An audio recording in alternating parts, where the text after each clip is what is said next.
Hey traders, David Frost, my strategic forecast. You're here for another episode of Common Sense Market Analysis. Today is Monday, October 7, 2019. We're looking at a daily chart of the SPY or Spider, which is the proxy for the S&P 500. Let's pick apart the market a little bit. Let's figure out where we are. Where we came from is important, where we're going is more important, and then what do the next several trading sessions look like? What do the next several weeks even look like? How high can this market go? Is there going to be another leg down in the market? Was today's close important? Was today a tail candle? And there's about 42 other questions that we're going to answer during tonight's video. The best approach to take is really just to take it from the top. Let's take a 30,000 foot view. We'll drill down from there. We'll look at some other charts, and then you'll get a sense for what I'm seeing. We'll take all the inputs. The inputs are the charts, the data or the dater,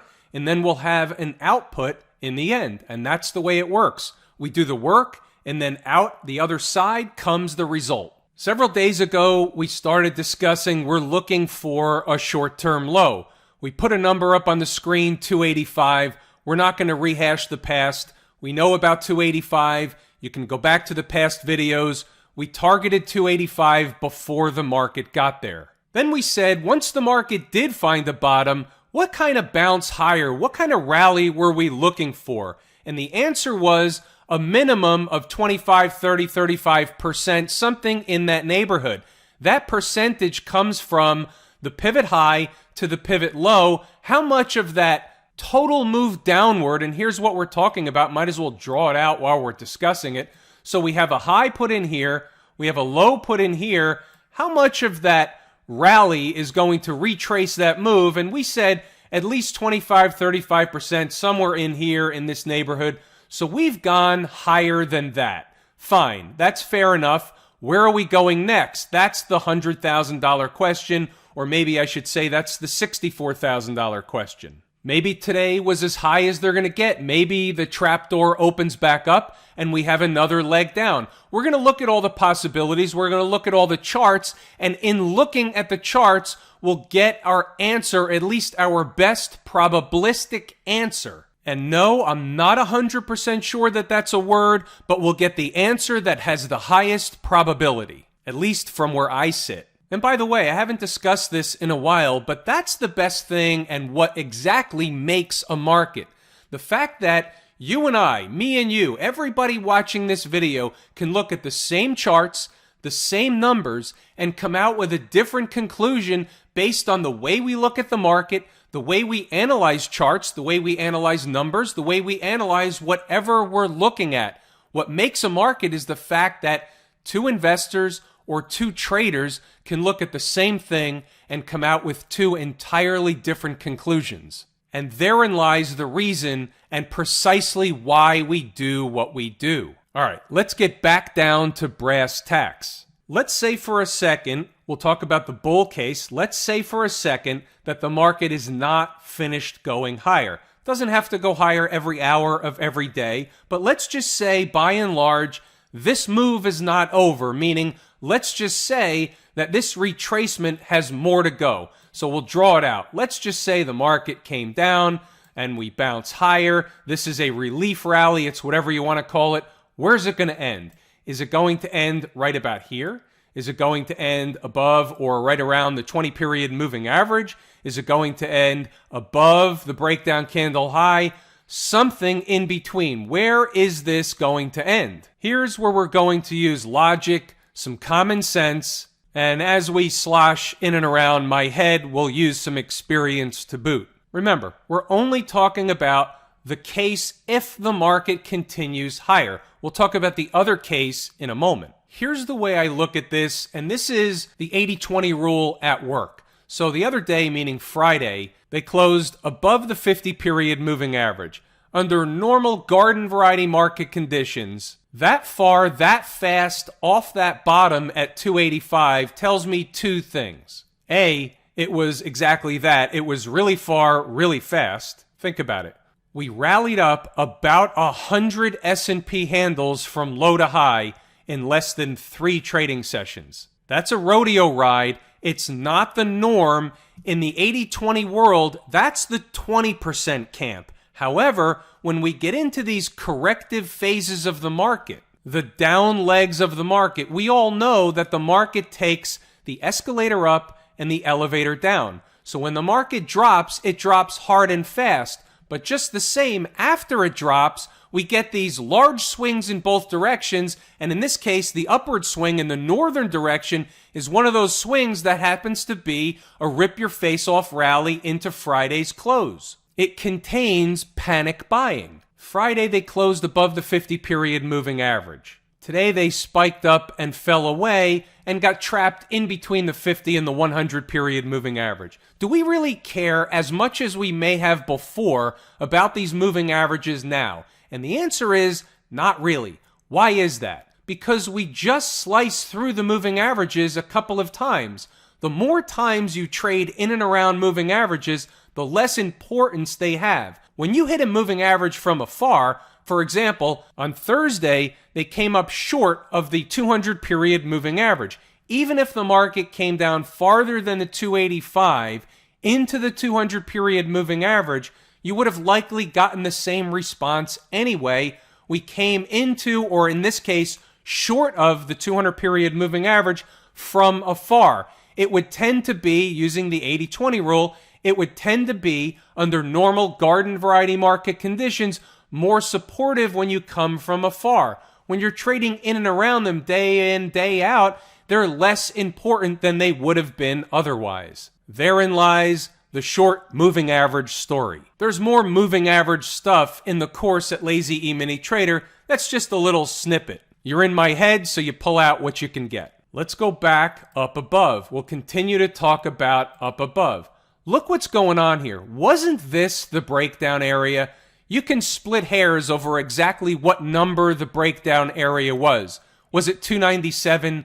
Was it 298, 297 and a half, 296, whatever? It doesn't matter exactly what the market thought the exact number to the penny was. We can look at a zone and say, we're pretty sure that was a breakdown area. What else do we have in that area that would support the case of where the market might find overhead resistance? Well, right away, I see a couple of things right out of plain sight. Not really out of plain sight, but right in plain sight. One is the 20-period moving average. That's obvious. We also have a number that was important before, 297. Let's just say, for argument's sake, it's still important. 297 comes in right around the 20-period moving average. That'll change day by day as the moving average moves, because it's what? A moving average. So it'll change slightly day in, day out. However, 297 is important. Is it 297.50? Is it 296.98? Who knows? It doesn't really matter. It's the general zone. 297 is an important area. Not only did the market go back and forth before it broke down in and around 297, but remember back here, the market gapped up to this area, just short of 297, but we're rounding, and then it traded higher, came back to, what? 297, and then it broke down. We talked about that as it was occurring. We talked about the importance of 297. So if in fact the market should continue higher, the spider should continue higher, where would we find common sense, natural area of overhead resistance? Right around 297. Maybe they come up short, maybe they don't, maybe they spike through it. But that's an area I'm interested in to reestablish the short position that I took off last week. I did get some questions on that today, so I'll address it here. Fair questions. Everybody knows I was taking a short position up near 300. We talked about it. We talked about the fact that we were looking for a top. Then we talked about the fact we were looking for a short-term low. That's your cue. That's my cue. Not necessarily in every case, or in some cases, to cover shorts, meaning I'm going to cover shorts when I tell you I'm looking for a low. Whether I cover the entire position or not is a different story. In this case, I did not. I still have 25% of my original short position left over. Now here's the way that works. A, I can't take a loss in the position. It's impossible. I'll never let the remaining 25% of the position get past the price that I paid for the option. And this was an options trade. This was a November put contract, so I still have some of it. Now here's the way it works. I've booked 3/4 of the position. That's a profit. It's in my pocket. That's how you run this as a business. The remaining 25% was the just-in-caser. What if I was wrong? What if the market cut through 285 like a hot knife through butter? What happened if it had that crash that a lot of traders were looking for that just hasn't happened or hasn't happened yet? At least I would have participated on a portion of the position. Item number 2, it's a November put contract, so I still have time on the clock. I have time on the table. We know in these type of corrective phases of the market, we see these large swings in both directions. So I know that a swing like this, even though it could be 100, 125 S&P points, I also know that it could be in 2, 3, 5, 6, 7 days, and the market could come right back down. What I also know is where I'm wrong. I know where I'm wrong in this position before my position gets to the purchase price. Where am I wrong? Where would I have to reevaluate the short side? Closing above on the daily chart, closing a day, preferably a couple of days, meaning I don't prefer a couple of days close, but you would generally need a couple of days or more closes above the breakdown candle high to confirm that the trend has turned back to the north side, there's nothing wrong with the market, and they're going to simply power forward to new highs. Let's be clear on one thing. Just closing above that breakdown candle high I just identified doesn't necessarily mean they're going to make new highs, but that's where I would have to take the rest of my short position off, just simply reevaluate the market. I can always put it back on.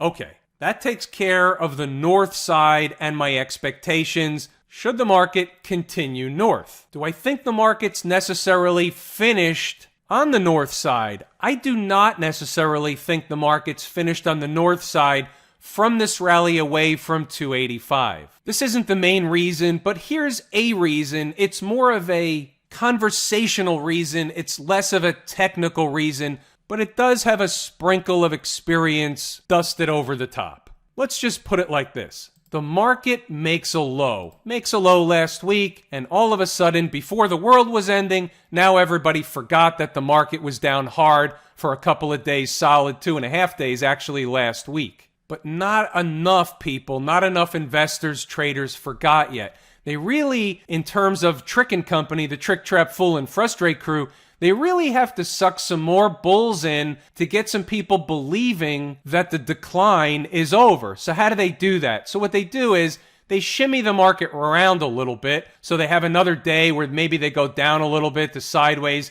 And then all of a sudden, later in the week, you find the market, all of a sudden, it's up here near the 20-period moving average. How do they do that? Ask Trick and Company. They do it all the time. They do it over and over and over again. And then everybody looks surprised when they do it. And that will really be a make it or break it price area or price zone for the next bull-bear battle. Now, let's flip it around a second. Let's look at the other side. Was today a big tail candle, and are we just going to go straight down from here? Well, let me answer the first question first.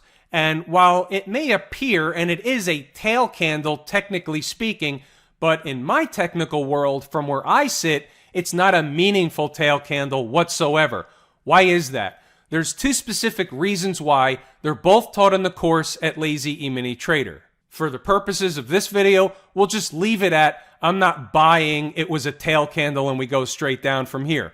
We can, but that's not the way I'm reading today's candle. And how about this? Since we really don't know one way or the other, the only option we have is to move on and look at other charts to see what other clues are available. We're never really at a shortage or a supply shortage of charts or information. Let's just go down one by one. What's the first thing or the first couple of things we see when we look at a 240-minute chart, which is very similar to the daily chart? It's got really a very similar, almost the same look. But here we had something slightly different in moving average world. And moving average world isn't to be confused with Joe's indicator world. We're not selling indicators. Here, we're just discussing moving averages, and you can see the convergence of the 20 and the 100 period moving average on this chart, and we had it essentially contain the market for 3 candles, which means 3 240-minute candles. Now, we can read that in one of 2 ways. There's always 2 sides to the coin. There's 2 sides to the tape. We have to be the umpire. We're calling balls and strikes. One way is the market's being rejected at the convergence of the moving averages. They tried to make, or they did make, a higher high today, finished poorly. That's a rejection underway at the moving averages. That's the bear case. We can certainly look at it that way. That's completely possible. What's also possible? What's also possible is the bull case. And the bull case is we had a nice big rally off the lows. That's a flagpole. And here we go, creating a bull flag pattern that's just going down to the lower portion of where the flag is beginning to form. Now, it's too early to tell from this chart, but that is a possibility. What's to say we don't have something like this following tomorrow's activity? We don't know yet. That's speculation. What we do know is what we can see on the chart, and what we can say is it's a possibility. We can see both cases. Nothing is definitive, so we simply move on. We don't look at this one a lot. I look at this one. Here's a 180-minute chart. Now we have another set of moving averages. This is interesting. Let's stay in moving average world. We have a convergence of a 200 period and a 100 period moving average, and now we're riding on the downside the 20 period moving average. So these moving averages certainly are resistant to the market. We are finding overhead resistance. We've seen it now on a couple of different charts. What's more overhead resistance? One moving average or a convergence of 2 or more moving averages? The answer is obvious. I'm not trying to be Captain Obvious. I'm just trying to raise the awareness of a convergence being more important than simply a single moving average. That's why I go on to point out the convergence, quote unquote, of moving averages. How about the 120-minute chart? There's a couple of things that actually jump out at this chart that really just weren't present on other charts. That's why I like to look at a lot of different charts. It's like a box of chocolate. You really never know exactly what you're going to find. You find some stuff right out of the course, that we know. Here's another moving average. This is the 50-period moving average. We basically kissed it, came up just short, traded away, put in a pseudo doji candle on time for the most part. What does that mean? That's the part where time is more important than price. I can't stress that enough. I didn't make that up. I learned that. In fact, I learned that the hard way. But the fact that I learned that is absolutely a blessing in disguise. Time is more important than price. So here we have almost a touch of the 50-period moving average. We were riding the 200-period moving average, and then all of a sudden, late in the day, they gave up the ghost. They gave up the 200-period moving average after putting in a pseudo doji candle just about on time. What is that telling you? What it's telling you, at least from this chart's perspective, is the bears may still have the ball leading into tomorrow morning, Tuesday morning's activity. How about the hourly chart? Here we go again with the moving averages. Riding and then closed below the 50-period moving average on the hourly chart. Again, we have to be able to visually and also conceptually in our mind see the market from both ends, from both directions, both angles. Be the umpire. Here is a long flagpole. Here is a flag waving in the air. Until and unless the market comes down here, we can certainly say that the market is not necessarily finished on the upside, even if it comes down to this gap window here. However, until and unless this flag is really broken, this is still just a flag in the making. We don't know whether it's going to work out or resolve itself to the upside or not, but we have to recognize that it's happening. The hardest thing for many traders to visualize and internalize, it's being able to see the market for what it is at present and also what it is into the future. So here's what I mean by that. Just go with me on this hypothetical concept for a second. Let's just say we were pretty certain that this bull flag pattern was going to work out. Let's say it was really long and it was really tight and it looked like the perfect textbook bull flag pattern, and we were just going to make the assumption for the purposes of this, it was going to resolve itself in the northern direction. Now this is an hourly chart, so intra-hour we may be going up, we may be going down. They may test the top of the flag, they may test the bottom of the flag, they may do it 10, 15 times before they get ready to break out and resolve or complete the pattern in the northern direction. So what we have to be able to understand is in the short term, if the market is heading south and we happen to be playing for a long position, meaning we're long the market, we like the upside, we're trading from a, let's say, swing trading basis over the next day, half day, 2 days, we're saying we think the market's going to trade higher, we have to be able to understand that while we're waiting for that to occur, the market can trade in the other direction. It often does. The market trades in both directions. It ebbs and flows.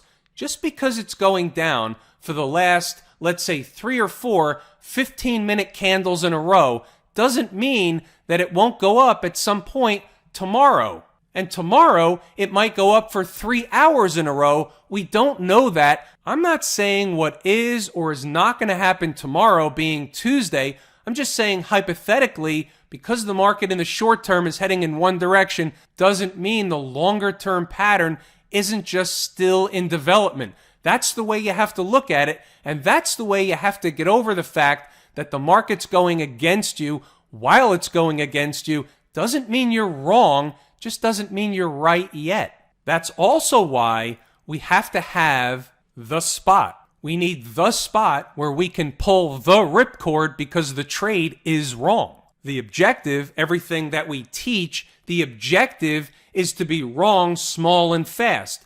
We want to be able to take a trade as close to that level of risk, meaning that minimal level of risk, as possible. That's the whole idea. That's how we treat this as a business. If the market were to trade down early on Tuesday, what is that price level down below where the market is likely to find a semblance of support? If in fact the buy the dip crowd is on duty, where is that spot? There's really 2 spots. I'll give you this one here. This gap window would be a spot under normal garden variety market conditions. They might come up short, they might spike it through by a little bit, but on the first run, if it's a straight shot, you're likely to see support at that price. However, there's something a little bit higher. I'll reserve that one for my Inside the Numbers members tomorrow morning. They'll want to have that number, and it is only fair. I spent a lot of time on the spiders today, but it was the market in general. It was general thoughts. It was general, what do I see? The market was very quiet today. Did we get any information from the IWM? Absolutely not. It was down a few pennies. No big deal one way or the other. The market can be done going up, but it doesn't have to be done going up. Look at those juicy moving averages up above. Now, if we get some kind of a spark, some kind of a white knight / white swan news event, we could see the IWM make an attempt up at those moving averages. But what's the other side to that? Look where the position of the IWM is on the daily chart versus the SPY. Just get another flash of the SPY daily chart. You can see from a longer term perspective, the daily chart really isn't that bad. From a weekly chart perspective, the chart's in an uptrend. We're above the 50-period moving average, the 100 and the 200. We're sitting on the 20. Is this really that bad? From a weekly chart perspective, it's not that bad. In fact, from a weekly chart, there's no reason under the sun that this can't be a pullback getting set for another push to higher prices as long as we stay above and close weekly above the breakup candle low. Where have you heard that before? Again, playing umpire, you have to look at both sides of the market. If I'm going to bring the weekly chart up and I'm going to have a discussion about the chart, you have to have a discussion of both sides of the chart. Last week, while we were down at 285, you're not having that discussion. We snap back and close the week above the breakup candle low. We're having that discussion. Back to the IWM, what I started to say before was, if in fact we don't get up to the moving averages, the bear case is that's a really weak tape, and that's really bad for everything across the board. So either way, regardless of what the market does, the market really is telling you something. What's going on down at the transportation department? Are they telling us anything down there?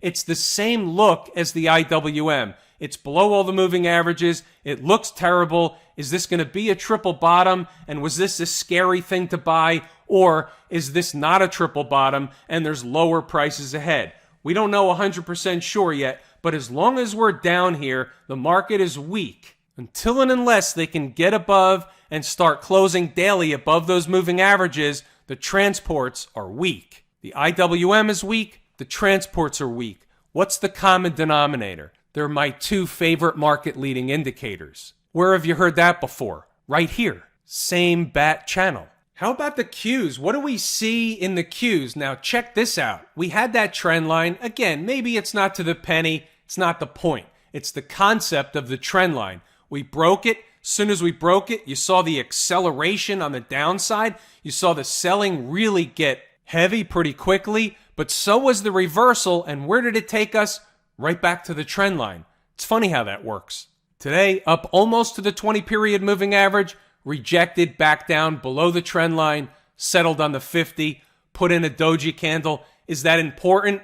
It's not really at the right spot on the chart. Again, something I talk about in the course in detail, Lazy E-mini Trader. If you want to know more about the foundation of how all this stuff really works, how it comes together, how we use time more important than price, how we use it to our advantage, remember? All that stuff's in the course. If you don't want to take the course, I get it. Either way, let's move it along. Any information from the XLF into the moving averages again? We spiked above after closing above on Friday, down below today. We're not going to necessarily make a federal case out of it, but it is a theme that we saw over and over again on a variety of different charts. They're puzzle pieces. They're on the table. There's a lot of stuff on the table. Everything we talked about tonight is on the table. How about the SMH? This is a good proxy for the tech sector. This tracks the Philadelphia Semiconductor Index. The SMH, you have to look at this objectively. The SMH, we have two things going on. That's why there's nothing definitive. But here's the one thing that you have to know about. Here's a big up move. That's a big flagpole. This is a flag waving in the wind. Yeah, so it's going down and it's not straight across. I don't care. I'm not a textbook kind of guy. I'm just looking at this saying, I've seen this before. I've seen this go north before. You've seen this before because I've pointed this out many times before. What else do we have? In terms of the SMH, our line in the sand is really Thursday's low. Now that was the 285 in the SPY, but Thursday's low puts us back beneath the 50-period moving average. First test, okay, they bounced off of it. Came up short, Trick, Trap, Fool, and Frustrate crew show up. They bounce off of it. Next time down, not so sure they bounce off of it. Next time down, we're going to start calling this a double top failure. Here's a top. Here's a top. Now this could be a bull flag pattern. I'm giving it its due. But this could also be a double top failure. We don't know. There's nothing definitive. You showed up. You got inside my head. You have to accept the consequences. The chart comes up. This is what comes out. And that, my friends, seems like a pretty good place to give it a wrap for this evening. I'm going to pull the ripcord here, but before I do, I first want to thank everybody and let you know how much I appreciate each and every one of you. Without you, these videos are not possible. I'm David Frost, my strategic forecast. Thanks for tuning in for another episode of Common Sense Market Analysis.